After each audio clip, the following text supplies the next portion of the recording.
पुरानी कायदा page number 9 में हम सीख रहे हैं तजवीद। अब इधर हमने एक कायदा सीखना है इजहार हल्की का और दूसरा वक़फ़ की सूरत सीखनी है कि वक़फ़ करेंगे तो कैसे पढ़ेंगे और वक़फ़ नहीं करेंगे तो फिर लफ्ज़ को कैसे पढ़ेंगे। अमनतन अबसा, अब जोड़ कर रहे हैं हमज़ा ज़बर आ, मीम ज़बर मा, आमा। अक्सर लोग क्या मिस्टेक कर जाते हैं, आमा नहीं पढ़ना। इधर ज़बर ज़ेर पेश हरकत को बिल्कुल भी नहीं खींचना क्योंकि लफ्ज़ खींचने से मजहूल हो जाता है ज़बर ज़ेर पेश को। नून ज़बर न, आमाना, ता दो ज़बर तन, आमानतन।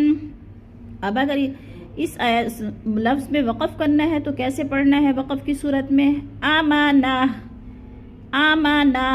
कैसे, गोल ता को दो ज़बर को हमने हटा के साकिन करके पढ़ना है, यानी गोल ता की जगह हा को साकिन कर देना है। आमाना।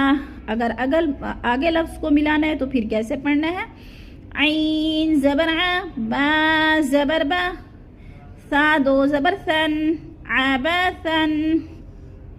अब अमानतन अबसा, दो ज़बर तनवीन के बाद आइन हरूफ हल्की में से आ गया है तो इधर क्या हो रहा है, इजहार हल्की।